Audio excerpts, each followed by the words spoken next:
আসসালামু আলাইকুম গাইস, সবাই কেমন আছেন? আমাদের সেই ধুন্দুল ছোট্ট বাগানে, ধুন্দুলের বাগান আর কি, ছোট্ট এখানে অনেকগুলো ধুন্দুল ধরছিল। এর আগের ভিডিওতে আপনাদের দেখাইছি। এখন এই ভিডিওতে দেখাইতেছি আপনার ধুন্দুলগুলো এর আগে দেখাইছিলাম ছোট ছোট, এখনো অনেক বড় বড় হয়ে গেছে।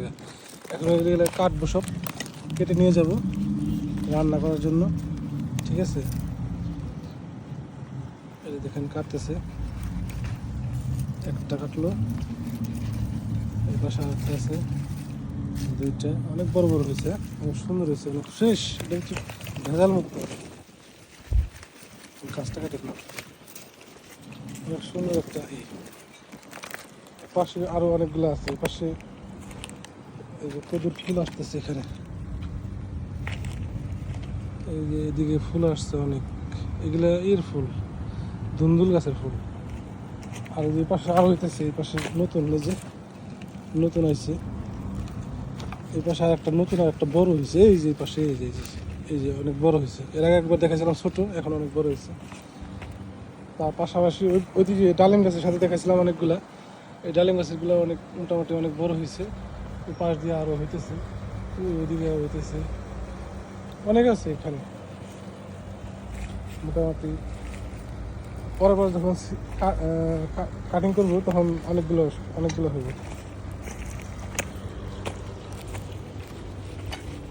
অনেক সুন্দর একটা ওই পাশে হইতেছে কদু গাছ। কদু যখন লাউ গাছে বুঝো, লাউ গাছের যখন ফুল আসবো কিংবা লাউ গাছ আসবো যখন, তখন অনেক ভালো লাগবে। আর এই দেখেন এইখানে অনেকগুলো আছে, ওই যে এখানে নতুন অনেকগুলো আসতেছে আবার। ঠিক আছে, এখানে পেঁপে গাছ আছে, পেঁপে গাছ মাসাল্লাহ অনেক বড় হয়ে গেছে। টমেটো গাছ আছে, টমেটো টমেটো গাছ অনেকগুলো আছে এই পাশে। এই পাশে ওই যে পাশে দেখছি অনেক গাছ, অনেক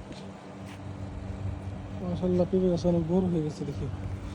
এই পাশে আমি যে কলমি শাক বুনছি, কলমি শাকও অনেক হয়ে যেতেছে।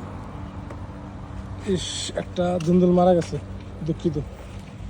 এই যে পাশে দুইটা দেখাইছিলাম, এর আগের ভিডিওটা চেক করেন আপনারা, দুইটা দেখাইছিলাম, দুটোর ভিতরে একটা কিছু যেন খেয়ে ফেলছে, আর একটু বড় হয়েছে। ওকে, আপনারা সবাই ভালো থাকবেন, আর আমার চ্যানেলটা অবশ্যই সাবস্ক্রাইব করবেন সবাই। ঠিক আছে, আল্লাহ হাফেজ।